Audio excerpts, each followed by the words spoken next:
Assalamualaikum warahmatullahi wabarakatuh. Perkenalkan, nama saya Melisa Syifa Aryani dengan NIM 23108020061. Di sini saya akan mempresentasikan tentang kepemimpinan mata kuliah perilaku organisasi. Nah, dalam mata kuliah perilaku organisasi ini tuh memiliki banyak sekali materi seperti kelompok dalam organisasi, komunikasi, kepemimpinan, kekuasaan dan politik, konflik dan negosiasi, struktur organisasi dan lain-lain. Nah, di sini saya akan mempresentasikan tentang kepemimpinan terlebih dahulu. Yang pertama itu langsung saja masuk ke materinya. Yang pertama itu teori kepemimpinan awal. Nah, teori kepemimpinan awal ini tuh dibagi menjadi dua. Yang pertama itu teori sifat atau trait theories. Yang kedua itu ada teori perilaku atau behavioral theory. Nah, dalam behavioral theory ini tuh dibagi menjadi tiga, yaitu ada studi Universitas Iowa, yang kedua itu studi Ohio State, yang ketiga itu ada studi Universitas Michigan gitu.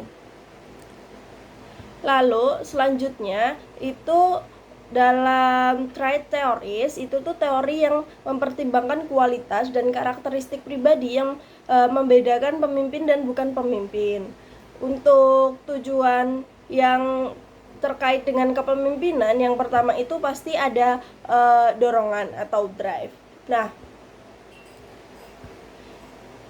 seorang pemimpin ini tuh menunjukkan gimana tingkat usaha yang tinggi, mereka memiliki keinginan yang relatif untuk berpartisipasi, mereka ambisius, mereka memiliki banyak energi, mereka gigih tanpa lelah dalam kegiatan-kegiatan mereka, dan mereka ini tuh menunjukkan inisiatif. Ini tuh termasuk yang dimaksud dengan drive atau dorongan. Yang kedua itu tuh ada keinginan untuk memimpin atau drive to lead. Drive to lead ini tuh pemimpin yang memiliki keinginan yang kuat untuk mengaruhi dan memimpin orang lain. Nah, pemimpinnya ini tuh menunjukkan kemauan untuk mengambil tanggung jawab, atau mereka semua itu ingin menunjukkan kemauan untuk mengambil tanggung jawabnya masing-masing. Terus yang ketiga itu ada kejujuran dan integritas atau honesty and integrity. Nah, di dalam honesty and integrity ini seorang pemimpin itu tuh harus membangun hubungan saling percaya antara diri mereka dan pengikut dengan bersikap jujur atau tidak menipu, dan dengan menunjukkan konsensitas yang tinggi antara perkataan dan perbuatan mereka. Tentu saja ini tuh termaksud ke dalam kejujuran dan integritas. Lalu yang keempat itu tuh ada kepercayaan diri. Nah, dalam seorang pemimpin, pengikut ini tuh mencari pemimpin untuk ketidakadaan keraguan di dirinya mereka atau di diri seorang pemimpin. Oleh karena itu, pemimpin ini tuh perlu menunjukkan kepercayaan diri untuk meyakinkan pengikut tentang kebenaran tujuan dan keputusan mereka. Lalu yang kelima ini tuh ada kecerdasan.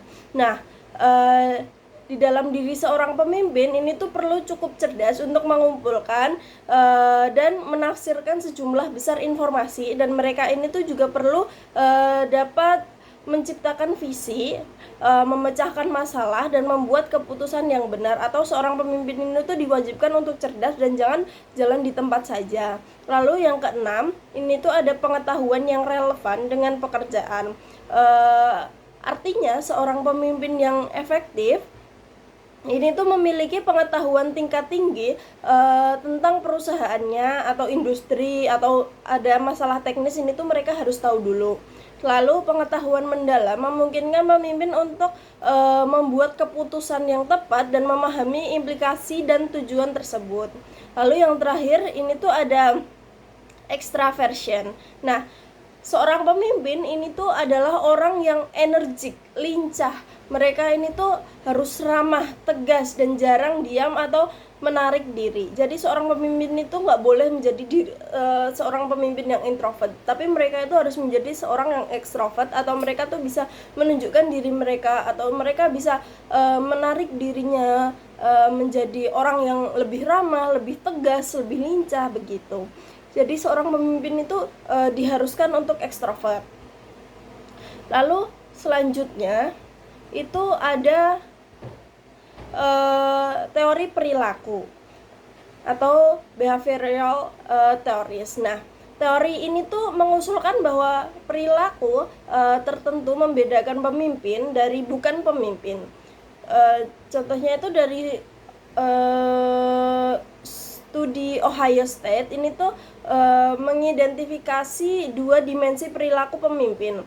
Nah, yang pertama itu ada peran pemimpin yang dalam menentukan peran dan anggota kelompoknya, dan yang kedua itu pemimpin yang memiliki atau mempunyai perhatian terhadap hubungan dengan orang lain di dalam pekerjaan yang ditandai dengan saling percaya, menghargai gagasan dari bawahannya, dan memperhatikan perasaan mereka. Jadi pemimpinnya itu harus memiliki rasa saling percaya dan harus saling menghargai antar satu sama lain, atau tidak membedakan satu sama lain begitu. Lalu selanjutnya ini tuh ada teori kontingensi. Nah, dalam teori kontingensi ini tuh terbagi menjadi 4. Yang pertama itu ada model Fiedler. Ini tuh teori bahwa kelompok yang efektif itu tuh bergantung pada kecocokan yang tepat antara gaya pemimpin yang berinteraksi dengan bawahannya dan tingkat situasi yang memberikan kontrol dan pengaruh kepada pemimpin. Terus selanjutnya itu ada teori kepemimpinan situasional. Terus ada juga teori jalur tujuan. Yang terakhir ada model partisipasi pemimpin. Oke, selanjutnya itu ada teori kepemimpinan kontemporer. Untuk yang pertama itu tuh teori pertukaran pemimpin atau anggota. Jadi sebuah teori yang mendukung penciptaan kelompok dalam dan luar kelompok oleh pemimpin. Terus bawahan dengan status kelompok dalam ini tuh akan memiliki peningkatan kerja yang lebih tinggi, lebih sedikit pergantian, dan kepuasan kerja yang lebih besar.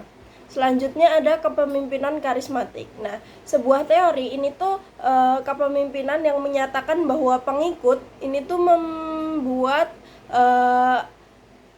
atribusi kemampuan kepemimpinan yang heroik atau luar biasa ketika mereka ini tuh mengamati perilaku tertentu. Selanjutnya ada kepemimpinan transaksional dan transformasional. Ini tuh ada dibagi menjadi 2, yaitu pertama pemimpin transaksional. Ini tuh pemimpin yang membimbing atau memotivasi pengikut ke arah tujuan yang ditetapkan dengan mengklarifikasi persyaratan peran dan tugas. Selanjutnya ada pemimpin transformasional. Ini tuh pemimpin yang menginspirasi pengikut untuk melampaui kepentingan diri sendiri atau yang mampu memberikan efek mendalam dan luar biasa untuk pengikutnya atau untuk bawahannya. Selanjutnya ada kepemimpinan bertanggung jawab. Nah, peran pemimpin dalam menciptakan organisasi yang etis ini tuh sebuah kepemimpinan yang harus ditanggung-jawabi gitu. Kepemimpinan yang pertama itu ada kepemimpinan autentik. Ini tuh pemimpin yang mengetahui siapa mereka, mengetahui apa yang mereka yakini dan hargai, dan bertindak berdasarkan nilai-nilai dan keyakinan tersebut secara terbuka dan jujur. Nah, pengikut mereka atau bawahan mereka ini tuh menganggap mereka sebagai orang yang etis.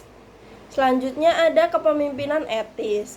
Nah, ini tuh konsep kepemimpinan yang menyatakan bahwa pemimpin atau menyampaikan nilai-nilai yang berpusat pada orang lain dibandingkan dengan diri sendiri yang menjadi panutan perilaku yang lebih etis. Selanjutnya ada kepemimpinan pelayanan. Ini tuh gaya kepemimpinan yang ditandai dengan melampaui kepentingan diri sendiri dan sebaliknya ini tuh berfokus pada peluang untuk membantu pengikut tumbuh dan berkembang begitu. Lalu selanjutnya ada kepemimpinan positif. Nah, dalam kepemimpinan positif ini tuh pemimpin dapat memiliki dampak positif bagi organisasi mereka melalui pembangunan seperti kepercayaan dan pendamping atau mentoring. Terus ada juga tantangan. Nah, tantangannya itu yang pertama kepemimpinan yang atribusi. Ini tuh teori kepemimpinan yang mengatakan bahwa kepemimpinan hanyalah atribusi yang dibuat orang tentang individu lain. Ada juga substitusi dan netralisir kepemimpinan. Ini tuh yang pertama substitusi. Ini tuh atribut seperti pengalaman dan pelatihan yang dapat menggantikan kebutuhan akan dukungan atau kemampuan pemimpin untuk menciptakan struktur. Kalau yang netralisir ini tuh atribut untuk membuat perilaku pemimpin tidak mengikuti tidak mungkin membuat perbedaan apapun pada hasil pengikut. Terus pemimpin daring ada juga, terus ada juga memilih pemimpin dan melatih pemimpin. Itu sih tantangan sebagai seorang pemimpin.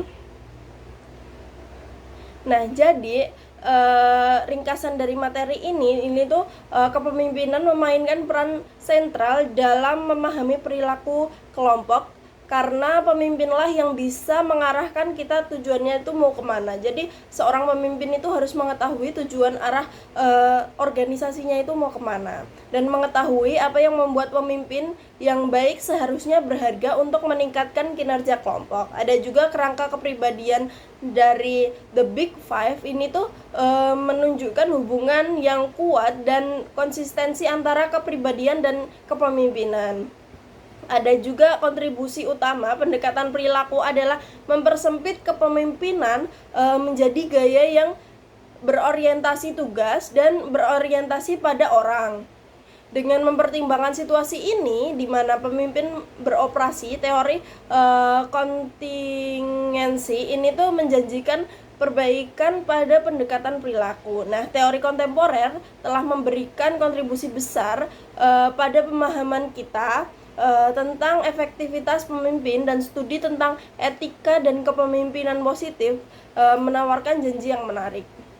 Mungkin itu saja materi yang dapat saya sampaikan. Kurang lebihnya mohon maaf. Billahi taufiq wal hidayah. Wassalamualaikum warahmatullahi wabarakatuh.